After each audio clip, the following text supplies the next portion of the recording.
As we were discussing about the kidney disorders in chapter number 11, so it's time to discuss the second disorder of kidney, which is kidney failure or the renal failure.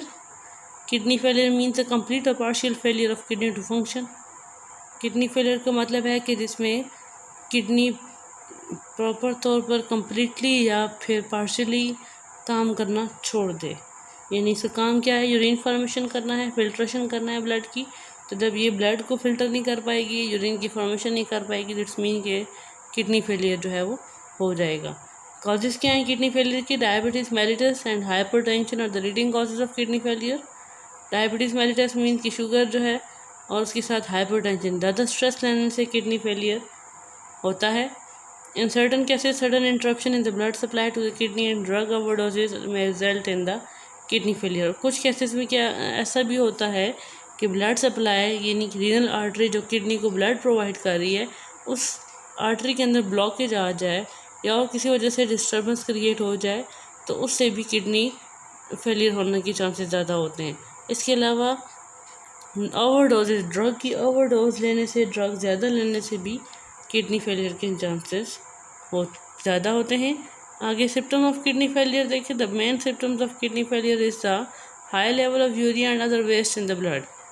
अब kidney जब function नहीं कर रही तो blood के अंदर से जो वेस्ट मटेरियल और जो यूरिया है वो रिमूव नहीं हो रहा। जब रिमूव नहीं हो रहा तो इसका मतलब है कि ब्लड के अंदर सारा का सारा वेस्ट मटेरियल पड़ा हुआ है। तो अगर जब जिस पर्सन के ब्लड के अंदर वेस्ट मटेरियल या यूरिया ज़्यादा अमाउंट में मिले तो उसको डायग्नोज किया जाता है कि उसको किडनी फेलियर है या उसकी किसी एक किडनी ने काम करना छोड़ दिया है। सेकंड जो सिम्टम है वो है वॉमिटिंग और नोजिया। थर्ड सिम्टम आपके पास वेट लॉस है। फोर्थ सिम्टम क्या है? फ्रीक्वेंट यूरिनेशन होती है और यूरिन के अंदर ब्लड भी आता है। फिफ्थ है excess fluids in the body में also causes swelling of legs, feet, face and shortness of breath. जब किडनी फिल्टर नहीं कर रही, किडनी ब्लड के अंदर से फिल्ट्रेशन नहीं करवा रही, बाकी बॉडी फ्लूइड को जो है वो मूव आउट नहीं करवा रही, तो उसके रिजल्ट में पूरी बॉडी के अंदर यानी लेग्स, फीट, फेस के अंदर जो है स्वेलिंग हो जाएगी, वो सूजने शुरू हो जाएंगे और सांस लेने में भी दुश्वारी महसूस होगी। नेक्स्ट इसका ट्रीटमेंट क्या है किडनी फेलियर का?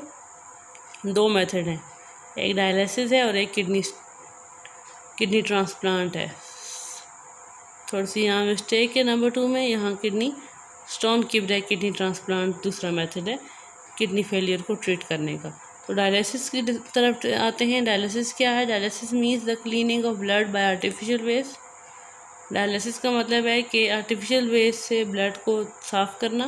There are 2 method of dialysis, 2 method हैं डायलिसिस के। Number 1 peritoneal dialysis. Peritoneal dialysis में हम पेरिटोनियल निकला है पेरिटोनियम से, तो पेरिटोनियल कैविटी हमारी बॉडी के अंदर स्टमक से जो नीचे वाला पोर्शन है उसको पेरिटोनियल कैविटी कहा जाता है और वो जिस मेम्ब्रेन से कवर्ड हुई हुई है उस मेम्ब्रेन को पेरिटोनियम बोला जाता है। In this type of dialysis, the dialysis fluid is pumped for a time into peritoneal cavity, which is the space around gut. इस टाइप ऑफ डायलिसिस के अंदर जो डायलिसिस फ्लूइड है उसको पेरिटोनियल कैविटी के अंदर भेजा जाता है। ठीक है, पेरिटोनियल कैविटी मैंने पहले बताई है कि आपकी गट यानी स्टमक के इर्द गिर्द की जो स्पेस है उसको पेरिटोनियल कैविटी बोलते हैं। This cavity is lined by peritoneum. इस कैविटी को एक मेम्ब्रेन ने कवर किया हुआ है जिसको हम पेरिटोनियम बोलते हैं और peritoneum contents blood vessel. Peritoneum के अंदर ब्लड वेसल्स होते हैं।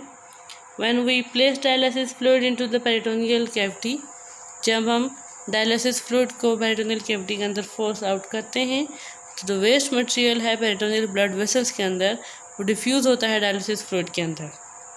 ठीक है, अब इस डायलिसिस फ्लूइड को फ़ौरन बॉडी से ड्रेन्ड आउट यानी बाहर निकाल दिया जाता है और जिसके रिज़ल्ट में जो ब्लड है हमारा वो वेस्ट मटेरियल से पाक हो जाता है, यानी हमारा ब्लड जो है वो फिल्टर हो चुका होता है। This type of dialysis can be performed at a home but must be done every day. इस तरह का डायलिसिस है वो घर में किया जा सकता है, लेकिन इसको बार बार मीन्स के रोज़ाना इस तरह का डायलिसिस करना पड़ता है।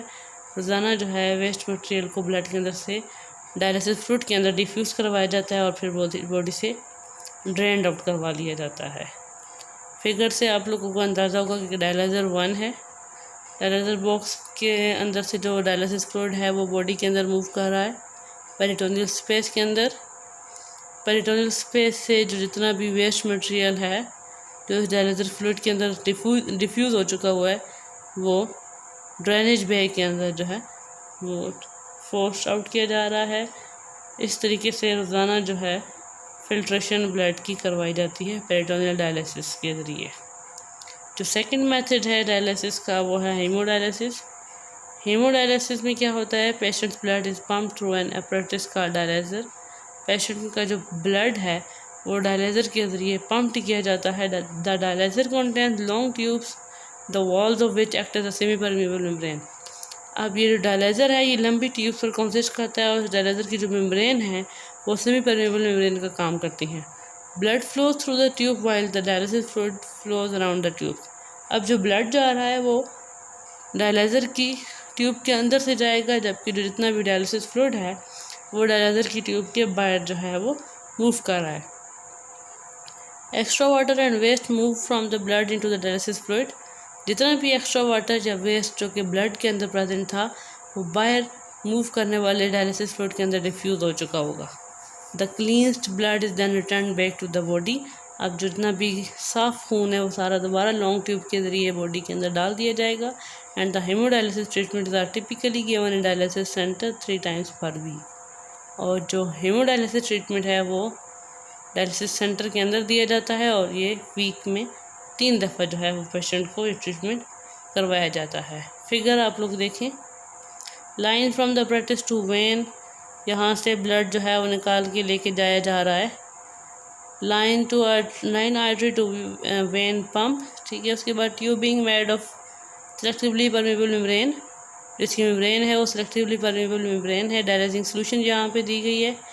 ट्यूब के अंदर ब्लड है और ट्यूब के बाहर डायलिसिस फ्लूइड है जो कि ब्लड के अंदर से सारे वेस्ट मटेरियल को अपने अंदर स्टोर कर रहा है और सारी की सारी जो डायलिसिस सोल्यूशन है ये नीचे रखे बीकर के अंदर जा रही हैं, ठीक है। और बाकी जो ब्लड है उसको दोबारा साफ़ करवा के बॉडी के अंदर एंटर करवाया जा रहा है। तो स्टूडेंट्स, ये था हमारे पास किडनी फेलियर और उसको ट्रीट करने का तरीका। जो हमारे पास सेकंड मेथड रह गया किडनी फेलियर को ट्रीट करने का वो है किडनी ट्रांसप्लांट। वो हम लोग नेक्स्ट लेक्चर में पढ़ेंगे।